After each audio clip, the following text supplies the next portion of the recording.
Huh. I feel like I'm forgetting something.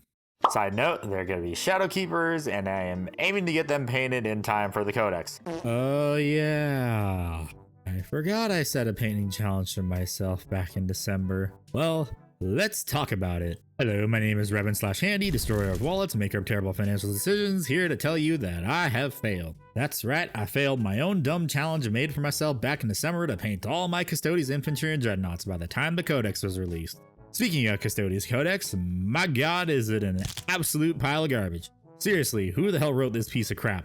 I'm sorry, am I playing Custodes or am I playing the Golden Space Marines? And why the hell do 2 of the 4 detachments require me to make Sisters of Silence a pivotal part of my army or my entire army? Is this an out of season April Fool's joke, GW? I don't know a single person that has this many Sisters of Silence to play one detachment. And I don't want to combine a bunch of them with my Custodes when all they ever really were action monkeys and home objective holders. I am not paying $60 for 5 models that are made of paper. Okay, I know I'm ranting on, but so this video doesn't get too long, let me give you a TLDR of why the Custodes Codex sucks. This is useless, since sisters are supposed to be glorified objective holders or action monkeys, and I don't like taking more than 10 of them, ever, because they kinda die when someone breathes on them. I'm not gonna pay $1,700, excuse me, $2,000 for an army that is worse than Imperial Guard, and only has 4 models. And this is as much attention as they'll ever get now, because you know exactly why. Shield captain abilities are now useless. And this detachment would have been cool if we got lore accurate Custodes, but instead the best list is the Pez Dispenser Land Raider, the detachment we got at the start of 10th edition, but GW decided to break its kneecaps and then amputate its legs, and now the Custodes are wheelchair bound, since it was cheaper than throwing them in a dreadnought. If we put as much effort into the rules of this codex as we did to this short story, we would have actually had a good codex. I'm not apologizing, it's true and you know it. But that's a TLDR of why the Custodes Codex sucks. But back on the subject of why I wasn't able to accomplish my goal, I blame the Alaris Terminators. Kinda. Okay, it was really all my fault for not painting enough miniatures, and also because I just wanted to paint what I wanted to paint because I didn't want to burn myself out. I also should have probably been more specific with the tier list video that I wanted to paint enough Custodes for a list. So yeah. Mission failed. We'll get them next time. Anyways, I'm now going to be fulfilling my quota of at least 1 miniature painting tutorial a year. With a quick disclaimer, even after 3 years of live streaming and filming videos, I still suck at keeping stuff in frame. So yeah, sorry about that. But for this tutorial, I'm going to be using my Blade Wizard since he has a decent amount of detail for any future Shadowkeeper you might paint. Also, the Carcharodon's painting tutorial I'm working on might be released either next week or sometime in the future because yeah, there's a lot of things I want to talk about for upcoming videos. Also, this is a good time to mention that I would really appreciate it if you would hit that like button and also subscribe if you like this video. It really helps the channel a lot and I would greatly appreciate it. But anyways, let's get painting. So first is the base coat. I used Chaos Black like pretty much most of us do, and holy shit, GW primer has gotten expensive. Back in my day, it used to cost $10. But after its prime, the first step is to block in all of our base colors on the model. For the black paint, use whichever one you use the most. For me, it's Two Thin Coats Doom Death Black. I like this a lot better than Abaddon Black since it thins a lot easier and it goes on a lot smoother and has better coverage. For his boots and pants, since GW uses black, I use the dark gray in this case, Corvus Black, so you can tell the difference between the armor and the clothing. Now is my favorite and least favorite part, painting the gold. So you can use any gold you like for this, it's honestly up to you, but for my Custodes, I wanted to get a little crazy and try something new. So I put a fun little spin on Vince Vintorella's gold recipe, but instead I used only Green Stuff World chrome metal paints. And my god is it beautiful, but also a pain in the ass to work with because they're alcohol based paints. So the mixture I use is 3 drops gold, 2 drops copper, and 1 drop of antique gold, and 1 to 2 drops of 91% isopropyl alcohol. And make sure you mix it well, or you're gonna have a bad time.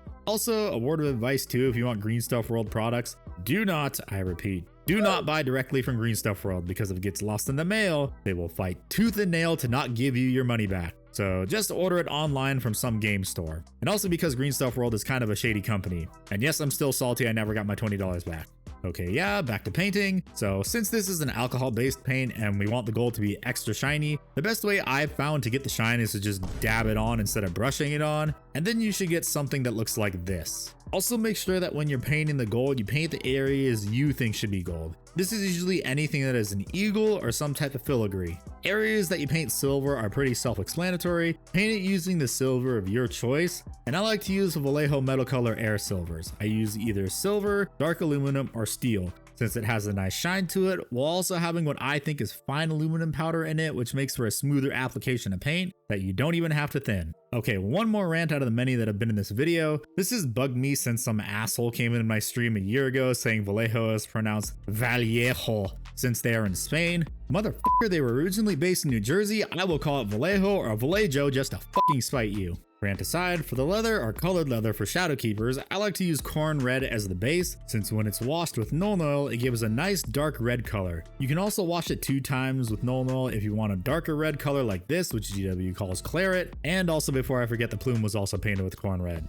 Then when you're painting the grips for any weapon for Shadowkeepers, I recommend Screamer Pink, since again, having those subtle touches of different colors makes the miniature look so much better. Then for the capes and shoulders, since I like them to be a nice bright red, I use Mephiston Red as the base coat. You can also use purple too, since I know people use purples for Shadowkeepers too, or if you just want to paint Dankana toy Custodes. But a good purple that I like to use if I choose to have purple in my models is 2 thin coats, Amethyst Rain as the base coat, and Sorcerer's Cloak for the highlights, unless of course you glaze it. Okay, and now that all the base colors are down, before I move on to washes, I of course clean up any happy little accidents I may have made along the way. But now it's time for the washes. For my Shadowkeepers, when I paint them, I use 2 washes and a contrast paint. I use Nuln Oil, Agrax Earthshade, and Flesh Terror's Red. Nuln Oil is used on the corn red, silver parts, and plume. When you're doing this, make sure you're very careful you don't get any Nuln Oil on the gold or any bright red parts, and if you do, just fix it up. Agrax Earthshade is used for the gold unless you want to keep the shine, but if you want to have some shine and shading, use a small amount of Agrax. Flesh Terror's Red is shaded over the brighter red cape with a 4:1 mixed ratio of 4 drops Lamy Medium and 1 drop Flesh Terror's Red. Also, make sure you don't let it pool too much. Honestly, it may take a couple passes to get a nice recessed shade. But now that all the shading is out of the way, it's time for highlights. So let's get the messiest part out of the way first, which is highlighting the bright red. First, I stipple on Mephiston Red again, but in a more concentrated manner on the raised folds, avoiding the recesses. Then I stipple on a 50-50 mix of Mephiston Red and Evil Sun Scarlet. Then a final stippling of Evil Sun. Then to unify it all together, a thin wash of Flesh Terror's Red. For the Corvus Black, I highlight it with Eshin Gray and Dawnstone. You can also use Mechanica Standard Gray instead of Dawnstone. Again, it's honestly all up to you, but I highlighted it using a sort of volumetric highlight.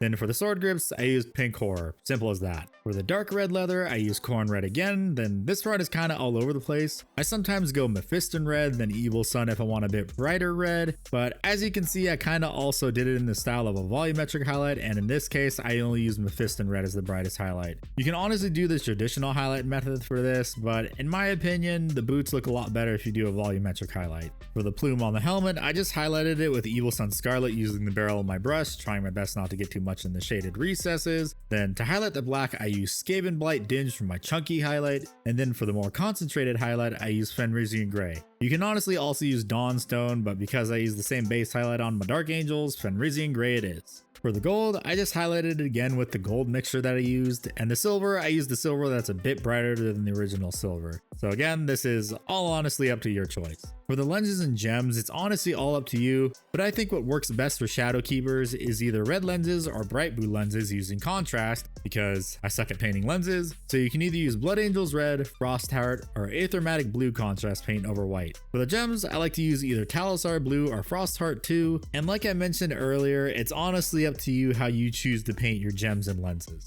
For the blades, I kind of like to make mine look like dark sabers. So to do that, paint the blade with a base coat of black and then do highlights in the order of Cantor Blue. Then you can use either Caldor Sky or Orlodic Blue as the thin highlight, and then a final thin highlight of the white paint of your choice. But only do one good pass with the white highlight so you get a nice fade, and it should look something like this. Now, another thing I should mention before this bad boy is all finished is how to keep the shine when varnishing him, or her now I guess. But to get a good shine with the armor that is also a bit dulled down, I use what I would say is about as a 75-25 mix of Vallejo Satin Varnish mixed with AK Interactive Ultra Matte Varnish, and maybe 1 to 2 drops of water. Then finally, I used the Gloss Varnish Ard Coat for the lenses, gems, and swords. And there we go, one Custodes Shadowkeeper. Again, this guide is more of a template for how to paint your Shadowkeepers. You may find colors you like better instead of the ones I used, So experiment a bit and be brave, as my idol bod Ross would say.